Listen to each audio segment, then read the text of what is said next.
The flashing blue and red lights painted the rain-slicked asphalt in a dizzying swirl, a stark contrast to the quiet, almost desolate street.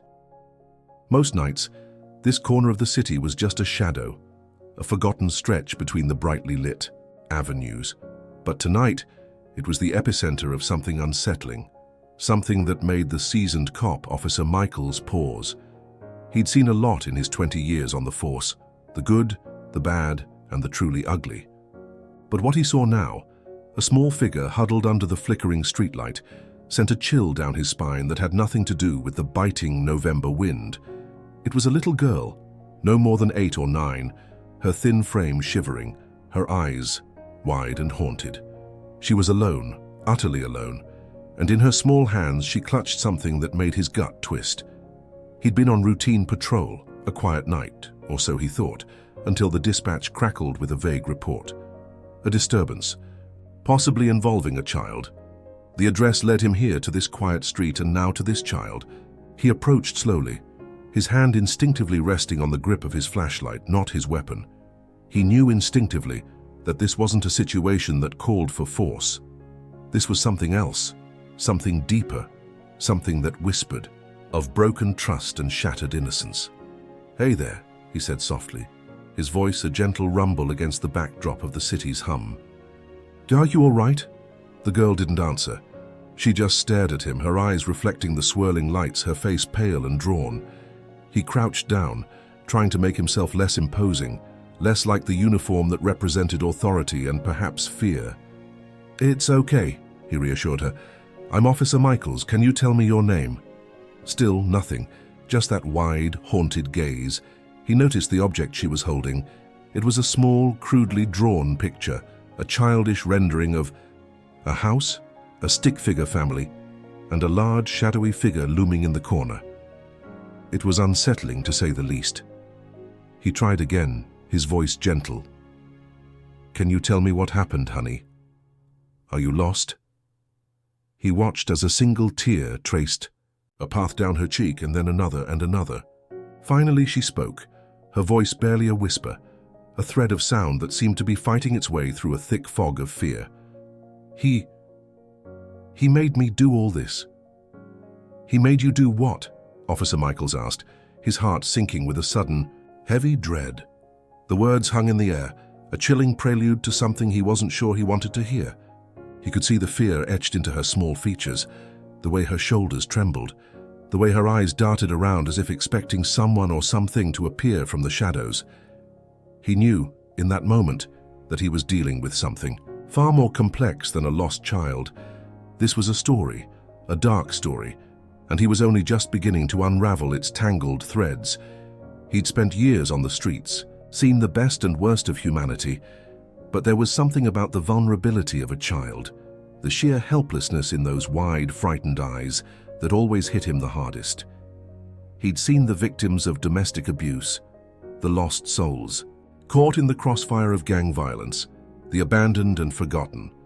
But this felt different. It felt personal, as if the darkness that had touched this little girl had somehow reached out and touched him too. He tried to keep his voice steady, his expression calm, but inside, a storm was brewing. "Who made you do what, sweetheart? Can you tell me his name?" She hesitated, her lower lip trembling. Then, with a sudden, desperate surge of courage, she spoke again, her voice still a whisper, but clearer this time. He's my dad." The words hit him like a physical blow. A father.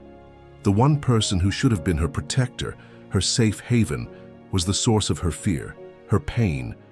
He knew then that this was more than just a case of a child being scared. This was something far more sinister, something that had left deep, invisible scars on her young soul. He knew he had to tread carefully to gain her trust, to coax the truth out of her without scaring her further. He couldn't push too hard. Not yet. He needed to be her anchor, her safe place in the midst of the storm. He looked around the deserted street. The rain had stopped, but the air was still heavy, still charged with an unspoken tension. He noticed a small abandoned toy lying in the gutter, a faded teddy bear, its button eyes staring blankly up at the sky. It was a stark reminder of the innocence that had been stolen, the childhood that had been shattered. He picked it up, brushed off the dirt, and handed it to the girl. "Here," he said softly. "You can hold on to this." She took the bear, her fingers clutching it tightly, as if it were a lifeline. He could see the flicker of gratitude in her eyes, a small spark of trust in the midst of her fear. He knew he had to build on that trust, to let her know that he was there for her, that he would protect her. He couldn't imagine what she had been through, what she had seen, what she had been forced to do. But he knew, with a certainty that settled deep in his bones, that he wouldn't rest until he uncovered the truth. He looked at the picture she was still holding, the crude drawing of the house, the family, the shadowy figure. He wondered what it represented, what hidden meanings it held. Was it a cry for help? A silent scream against the darkness that had engulfed her life? He knew he had to decipher its secrets, to understand the story it told. He knew it held the key to unlocking the truth, to understanding what had happened to this little girl. He looked at her again, her small frame shivering, her eyes still filled with fear. "Can you tell me about the picture?" he asked gently. "Can you tell me what it means?" She hesitated, her eyes darting around again, as if she were afraid of being overheard.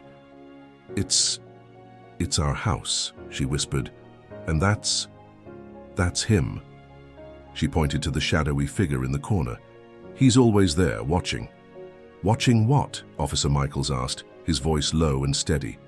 He knew he was treading on dangerous ground, but he had to know.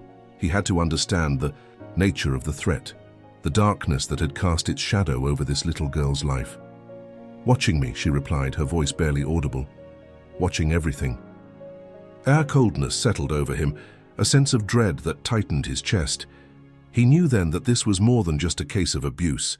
This was something darker, something more complex, something that whispered of hidden secrets and unspoken horrors. He knew he had to proceed with caution, to unravel the truth piece by piece without scaring her further. He had to be her protector, her shield against the darkness that threatened to consume her. He looked at the small, abandoned teddy bear, in her hands, a symbol of lost innocence, a reminder of the childhood that had been stolen. He knew he couldn't let this go. He couldn't walk away and pretend he hadn't seen the fear in her eyes, the pain in her voice. He had to find out what had happened, who had hurt her, and why. He had to bring the truth to light, no matter how dark it might be. He knew instinctively that this was just the beginning. The story was far from over. There were more questions than answers, more shadows than light. He knew he had to delve deeper, to uncover the secrets that lay hidden beneath the surface. He knew he had to follow the trail, no matter where it led, no matter how dangerous it might be.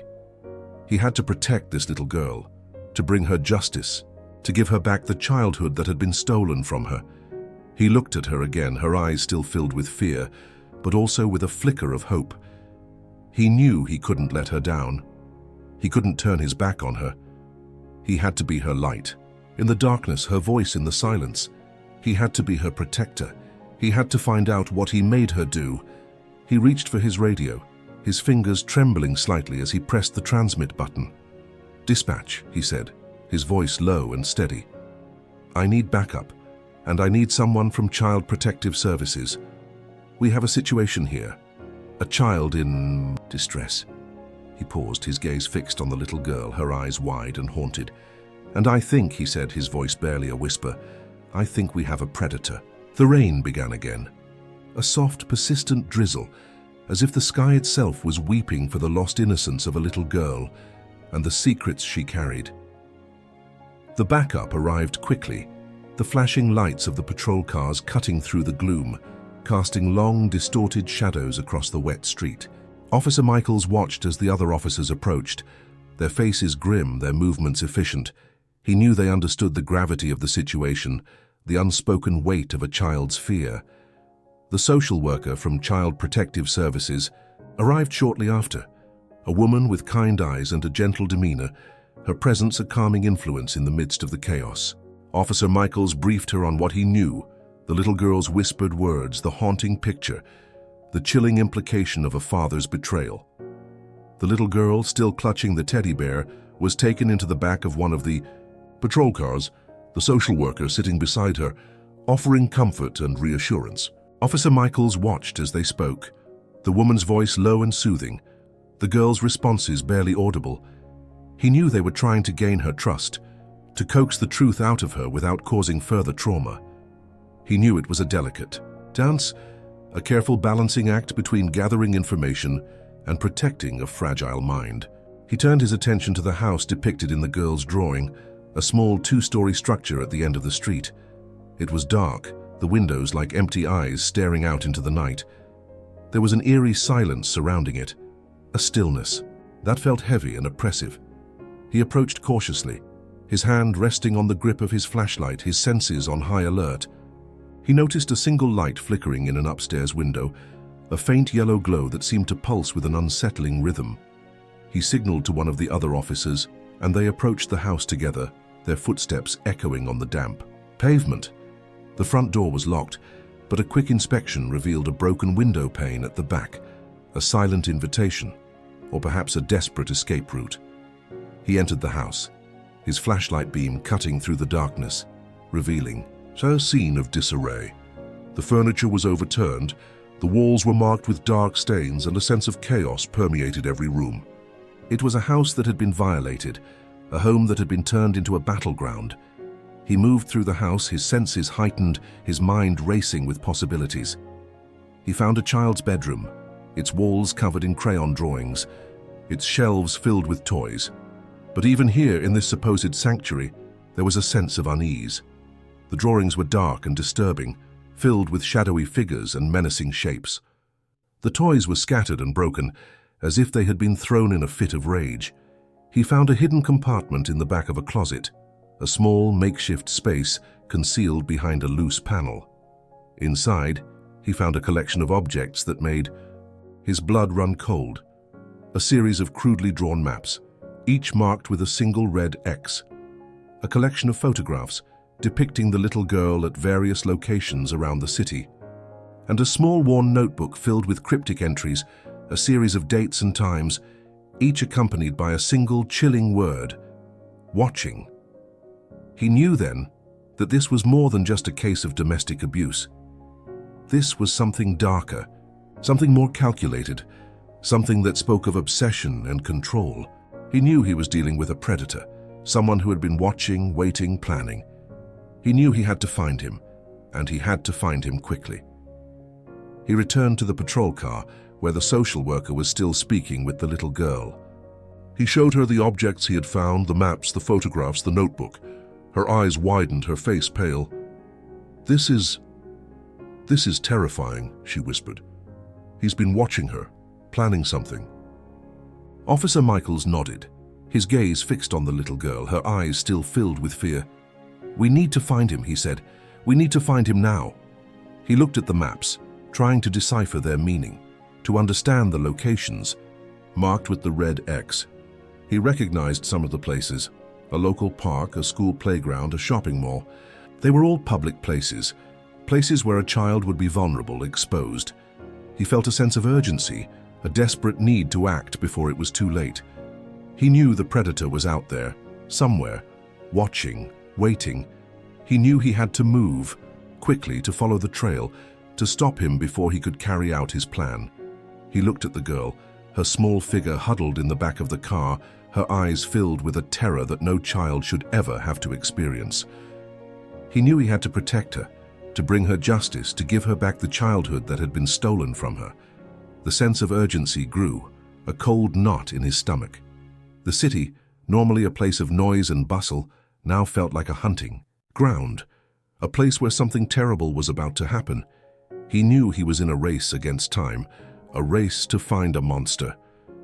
The maps, now spread across the hood of a patrol car, became the focal point.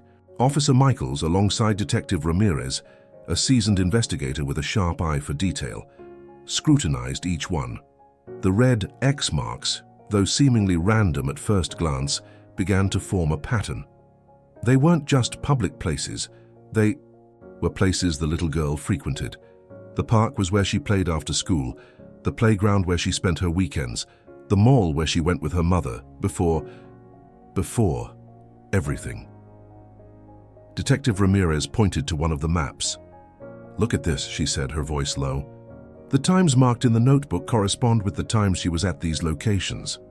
The chilling realization settled over them.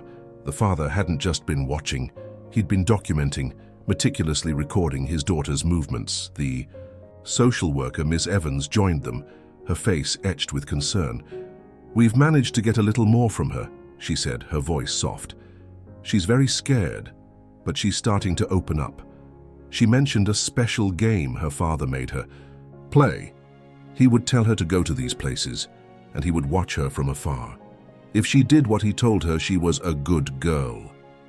A wave of nausea washed over Officer Michaels. This wasn't just abuse, it was grooming, a twisted manipulation designed to control and isolate.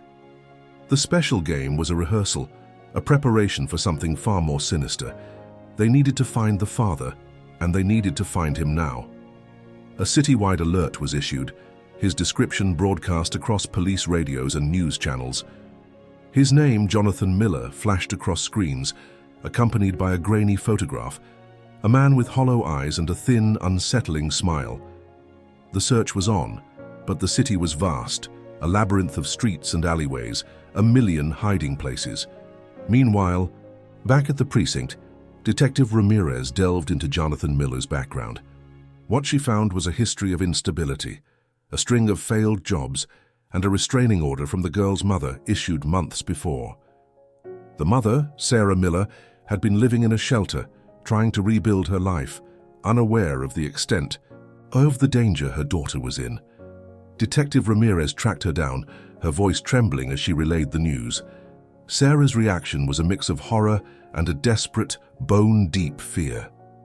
She'd always known something was wrong, that her ex-husband was unstable, but she never imagined he was capable of this. She provided details, fragmented memories, and the chilling detail that Jonathan had a deep obsession with control. He wanted to control everything, everyone. Officer Michaels, still at the scene, examined the girl's room again, this time with a forensic team. They found hidden cameras, small discreet devices concealed in the teddy bears and picture frames. They found a locked laptop, its contents encrypted, a digital vault of secrets. They found a single, handwritten note tucked beneath the girl's mattress, a chilling message. "You are mine."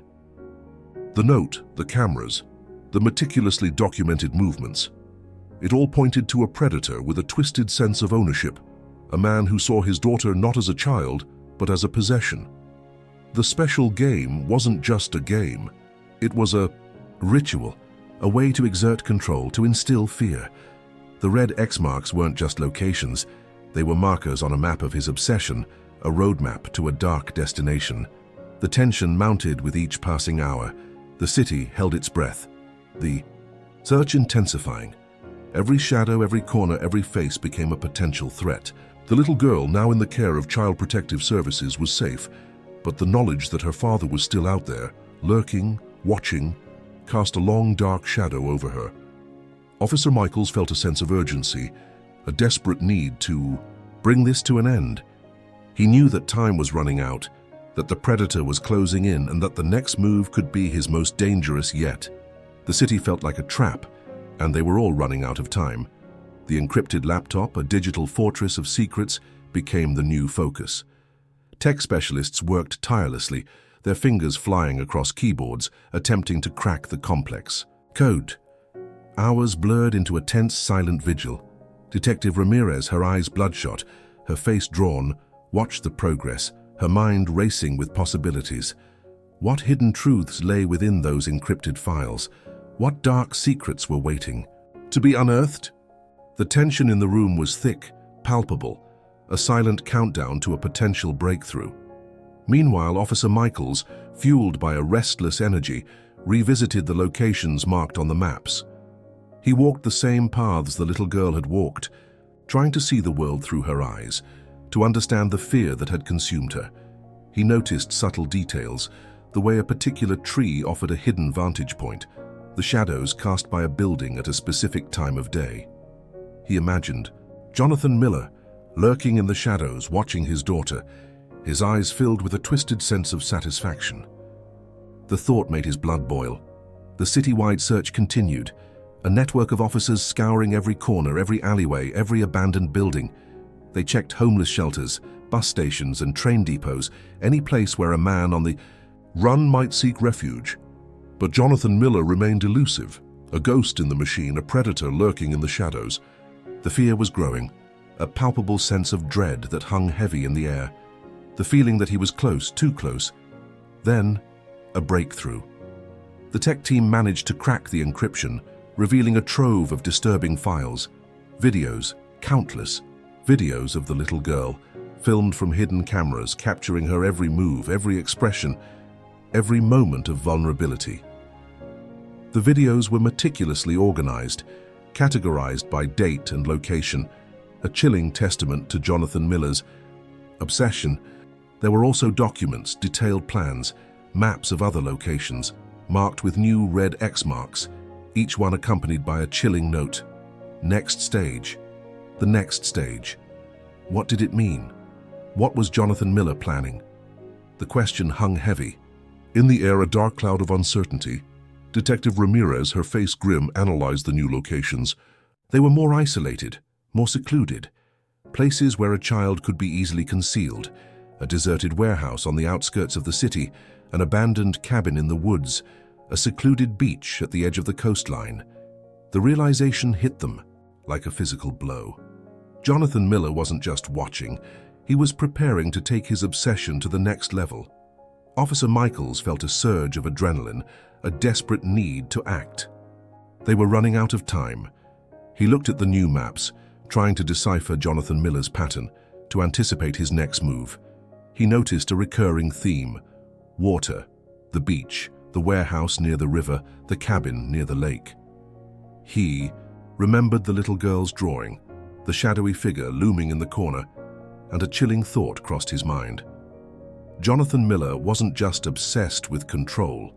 He was obsessed with possession, with ownership. He shared his theory with Detective Ramirez and she agreed. The water wasn't just a coincidence. It was a symbol, a representation of control, of power. They realized the next stage was about total isolation, total control. They needed to find him, and they needed to find him before he could put his plan into action. A new alert was issued, focusing on locations near water. Helicopters took to the sky, their searchlights cutting through the darkness, scanning the coastline, the riverbanks, the lake shores. Patrol boats patrolled the waterways, their sirens echoing across the still water. The tension reached a fever pitch, a desperate race against time. The feeling of dread was overwhelming. The predator was close. The helicopters, their rotors thrumming a frantic rhythm against the night sky, swept their beams across the dark waters, illuminating the ripples and shadows that danced on the surface. Patrol boats, their sirens a mournful cry, sliced through the inky blackness, searching every cove and inlet. Officer Michaels, in a patrol car speeding along the coastal highway, felt the weight of the city's fear pressing down on him. The next stage, the isolated locations, the obsession with water. It all painted a chilling picture, a premonition of something terrible. He knew Jonathan Miller was close, that he was preparing to enact his final twisted plan. Then a new alert crackled across the radio. A patrol boat had spotted something near the abandoned beach, a small, dilapidated structure, barely visible in the darkness. They were approaching cautiously, their spotlights trained on the structure. Officer Michaels' heart pounded in his chest. This could be it. This could be where Jonathan Miller was hiding. He slammed on the accelerator, the patrol car skidding. Around a sharp bend, tires screeching in protest. He had to get there, he had to stop him. As he raced along the highway, his mind replayed the images from the encrypted files. The little girl's face, her eyes filled with fear, her small body trembling. He couldn't let Jonathan Miller win. He couldn't let him take another innocent life. As he approached the beach, he saw the flashing lights of the patrol boats, their beams converging on the dilapidated structure. He pulled up to the edge of the beach, his tires sinking into the soft sand. He jumped out of the car and ran towards the water, his footsteps echoing in the silence. He could hear the officers shouting, their voices tense, their movements cautious. He reached the structure, a small wooden shack, its windows boarded up, its paint peeling. The officers had surrounded it, their weapons drawn. They were calling out to Jonathan Miller, demanding that he surrender. But there was no response, only the sound of the waves crashing against the shore, a constant rhythmic pulse in the darkness. Then a scream. A high-pitched, terrified scream that cut through the night like a knife. It came from inside the shack. Officer Michaels's blood ran cold. He knew that scream. He knew that voice. It was the little girl. He didn't hesitate. He kicked down the door, the wood splintering under the force of his blow. He burst into the shack, his flashlight beam cutting through the darkness. What he saw made his stomach churn. The little girl was tied to a chair, her eyes wide with terror, her face streaked with tears. Jonathan Miller stood behind her, his hand wrapped around her throat, a knife pressed against her skin. But it wasn't just the girl and her father. There was a third person, a woman, also bound and gagged, lying on the floor. It was Sarah Miller, the girl's mother. Jonathan had found her too. He had taken them both. Officer Michaels realized the full extent of Jonathan's twisted plan. He wasn't just obsessed with his daughter, he was obsessed with control, with power, with destroying everything Sarah loved. He wanted to take it all away. Jonathan Miller's eyes were wild, his face contorted with rage. "You'll never take her from me," he snarled, his voice a low, menacing growl. "She's mine." He tightened his grip on the knife, pressing it closer to the little girl's throat. "And so is she." He gestured to Sarah. The stakes had been raised. This wasn't just about rescuing a child. It was about saving a mother, about stopping a man consumed by a dark, obsessive rage. The tension was unbearable. A ticking time. Bomb. The climax about to explode. Officer Michaels's heart pounded, a frantic drumbeat against the silence of the shack. He knew he had to act, and he had to act now. Jonathan Miller, his eyes blazing with a terrifying intensity, tightened his grip on the knife, the blade glinting in the dim light. Sarah Miller, her eyes wide with terror, struggled against her. Her restraints, her muffled cries filling the cramped space. The little girl, her face pale and drawn, stared at Officer Michaels, a silent plea in her eyes. "Let them go, Jonathan," Officer Michaels said, his voice low and steady, trying to project an aura of calm in the face of the chaos. "This doesn't have to end like this." Jonathan Miller laughed, a harsh, grating sound that echoed through the shack. "It already has," he snarled. "You can't stop me. She's mine. They're both mine." He pressed the knife closer to the little girl's throat, a thin line of blood appearing on her skin. Officer Michaels knew he couldn't risk a shot. Any sudden movement, any hesitation could have fatal consequences. He had to create a distraction, to find an opening. He scanned the room, his eyes searching for anything he could use. He saw a rusted metal bucket near the door, half filled, with rainwater. He grabbed it, and with a swift, fluid motion, he hurled the water at Jonathan Miller's face. The cold water splashed across Jonathan's eyes, momentarily blinding him. He recoiled, his grip on the knife loosening. In that split second, Officer Michaels lunged forward, tackling Jonathan to the ground. The two men wrestled, their bodies crashing against the wooden floor, the air filled with the sounds of grunts and curses. Jonathan Miller fought with a desperate ferocity, fueled by a twisted rage. He was strong, his movements erratic, his eyes wild, but Officer Michaels was determined. He wouldn't let him win. He wouldn't let him hurt them. He managed to pin Jonathan Miller to the floor, his knee pressed against his chest, his hands locked around his wrists. The other officers rushed into the shack, their weapons drawn. They secured Jonathan Miller, handcuffing him, their faces grim. Officer Michaels turned to the little girl, his heart aching at the sight of her fear. He gently untied her from the chair, his hands trembling slightly. She clung to him, her small body shaking with sobs. He then turned to Sarah Miller, quickly freeing her from her restraints. Mother and daughter embraced, tears streaming down their faces, a reunion forged in fear and relief. The relief was palpable, the tension broken. But something felt off. As officers led Jonathan Miller away, he turned, a strange, almost serene smile on his face. "It's too late," he whispered, his voice barely audible. "The game has already started." Officer Michaels frowned. What did he mean? Then a sudden, sharp beeping sound filled the air. It was coming from Jonathan Miller's pocket. One of the officers pulled out a small electronic device. It was a timer counting down, and attached to it, a small red button. Officer Michaels. Blood ran cold. He looked around the shack, his eyes scanning every corner. Then he saw it. A small black box hidden beneath the floorboards, its wires snaking out from beneath it. "A bomb! Get them out of here!" he shouted, his voice filled with urgency. "Now!" He grabbed the little girl and her mother, pulling them towards the door. The other officers followed, their faces pale. As they reached the edge of the beach, the shack exploded. A deafening roar that shook the ground, sending a wave of heat and debris flying through the air. The shack was gone, reduced to a pile of smoldering rubble. They watched in stunned silence, the sound of the explosion still ringing in their ears. Jonathan Miller's final twisted act, a desperate attempt to take them all with him. He had planted a remote detonation device, knowing he would be caught. He had planned to take them all with him. The game had indeed started, and he had intended to finish it even in his capture. Officer Michaels looked at the little girl, her face pale but resolute. He knew they were safe, but he also knew that the darkness that had touched their lives would leave a lasting shadow. The game was over, but the scars remained. The dust settled, and the echoes of the explosion faded, leaving a heavy silence in their wake. Officer Michaels stood, his arm around the little girl, her small frame still trembling, but her eyes now held a flicker of resilience.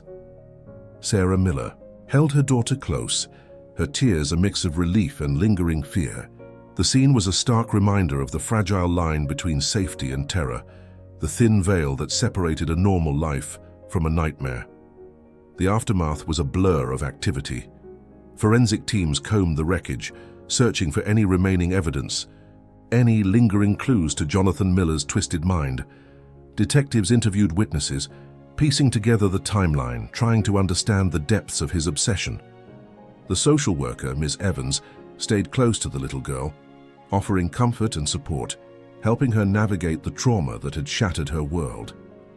In the days that followed, the city buzzed with the story of the little girl and her father, the predator who had lurked in the shadows. News reports detailed the investigation, the discovery of the hidden cameras, the encrypted laptop, the meticulously documented movements. The public was outraged, shocked by the depths of Jonathan Miller's depravity, the chilling extent of his control. There were discussions about child safety, about recognizing the signs of abuse, about the importance of protecting the vulnerable. Officer Michaels visited the little girl and her mother, now staying in a safe house. Their location, kept secret, he found them playing a board game, laughter filling the room, a stark contrast to the fear that had once consumed them. The little girl, her eyes still holding a hint of sadness, smiled at him, a genuine smile that warmed his heart. Sarah Miller thanked him, her voice filled with gratitude, her eyes filled with a quiet strength. "You saved her," she said, her voice trembling slightly. "You saved my daughter. You saved me." Officer Michaels shook his head. "You saved yourselves," he replied. "You were strong. You were brave." He knew that the road to recovery would be long, that the scars of trauma would take time to heal.